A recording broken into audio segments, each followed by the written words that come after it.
friends, I am Pinky Sharma, Assistant Professor in Biyani Girls B.Ed College. Welcome you all on behalf of Guru KPO. I am going to deliver lecture on analytic method. Analytic method जिसे विश्लेषण विधि कहा जाता है, इस विधि में किसी भी वस्तु या उसके छोटे छोटे टुकड़ों को अपन दर्शाते हैं। जैसे किसी भी वस्तु से रिलेटेड उस छोटी छोटी चीज को सेपरेट कर देना, वही विश्लेषण विधि कहलाता है। इस विधि में किसी भी जटिल समस्या को सरल समस्या में प्रस्तुत किया जाता है, जिससे इससे बच्चों में क्या होता है, साइकोलॉजिकल जो व्यू होता है उस वस्तु के प्रति वो प्रदर्शित होता है। इससे बच्चों की मानसिक और तार्किक शक्ति का भी विकास हो जाता है। जैसा कि बीएसटी से जो स्टूडेंट जो मैथमेटिक्स में कोई भी टॉपिक पे अलग अलग मेथड से जो लेसन बनाते हैं, जिनमें एक विश्लेषण विधि है। विश्लेषण विधि में किसी भी टॉपिक को लेकर उससे रिलेटेड क्या क्वेश्चन बनाने हैं, जिसमें वस्तु को अलग अलग भागों में या उसके प्रश्नों में डिवाइड होता है। जैसे कि एग्जाम्पल है, एक आयत की लंबाई 30 मीटर तथा चौड़ाई 18 मीटर है, तो उसका क्षेत्रफल ज्ञात कीजिए। तो सबसे पहले फर्स्ट क्वेश्चन जो बनाना है वो प्रश्न में आयत से संबंधित क्या दिया है, तो आयत की लंबाई, देन उसके बाद उसकी चौड़ाई। सेकंड जो क्वेश्चन बनाना है, प्रश्न में क्या ज्ञात करना है, आयत का क्षेत्रफल। थर्ड क्वेश्चन, क्षेत्रफल ज्ञात करने के लिए क्या करेंगे, आयत का क्षेत्रफल ज्ञात करने के लंबाई और चौड़ाई को गुणा करेंगे। देन उसके बाद फोर्थ जो क्वेश्चन बनेगा, आयत का क्षेत्रफल ज्ञात करने का क्या सूत्र है। आयत का क्षेत्रफल जैसा कि लंबाई और चौड़ाई।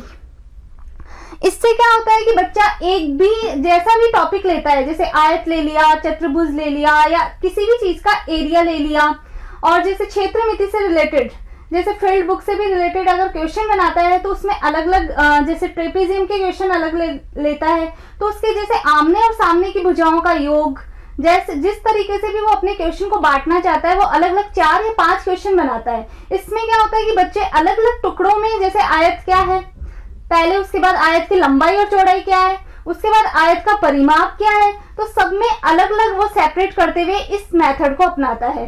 इस मेथड को अपन किसी भी जैसे मैथ में कोई भी अंक गणित में कोई भी नवीन समस्या को हल करना है, या अपन को ज्योमेट्री में किसी भी थ्योरम को हल करना है, बीज गणित में अलजेब्रिक जैसे मेथड यूज करते हैं, तो उसमें भी इस मेथड को अपनाते हैं।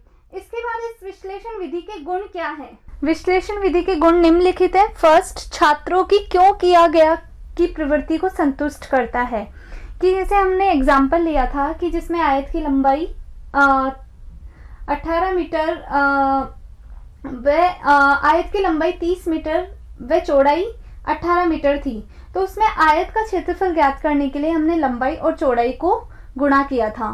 तो इसमें बच्चों के तार्किक जो विकास होता है वो इस प्रवृत्ति को संतुष्ट करता है कि इस वाले क्वेश्चन में अपन ने क्यों किया गया, क्वेश्चन को क्यों लिया गया, इसकी प्रवृत्ति को संतुष्ट करता है। उसके बाद नवीन समस्याओं का समाधान करना। नवीन समस्याएं जैसे कुछ भी अलजेब्रिक मेथड से या ज्यामिति से रिलेटेड या अंक गणित से रिलेटेड, जो भी किसी भी जटिल समस्या को सरल समस्या में प्रस्तुत करता है। उसके बाद नेक्स्ट है छात्र की बौद्धिक शक्ति, जैसे तर्क, विचार और निर्णय। छात्र की बौद्धिक शक्ति का विकास करता है, क्योंकि ये विधि मनोवैज्ञानिक दृष्टिकोण पे आधारित है।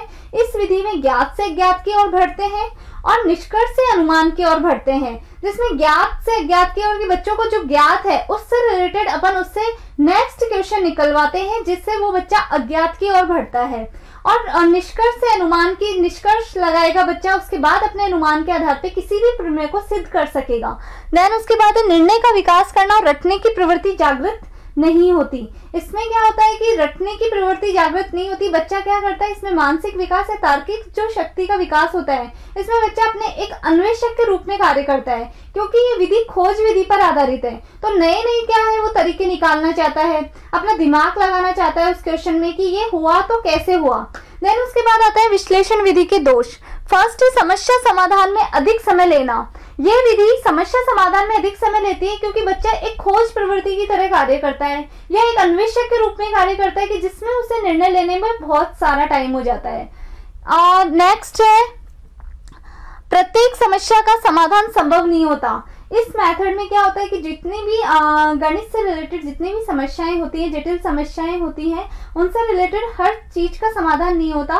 कुछ वस्तु कुछ क्वेश्चन को या जो बच्चे मेथड कुछ जो बच्चे होते हैं जो गणित का क्वेश्चन उठाते हैं उनको छोटे छोटे टुकड़ों में बांट कर ले लेता है, लेकिन हर क्वेश्चन की समस्या का समाधान नहीं होता।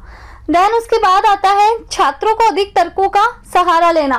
छात्र इसमें क्या होता है कि एक अन्वेषक के रूप में कार्य करते हुए वो अपनी तर्क शक्ति का यूज करने लग जाता है और अलग अलग फैक्ट के बारे में सोचता है कि हुआ तो कैसे हुआ और ये किस मेथड पे अप्लाई होगा और ये मेथड ही उस क्वेश्चन पे क्यों अप्लाई होगा, तो इससे रिलेटेड वो इसमें अधिक तर्क लगाता है।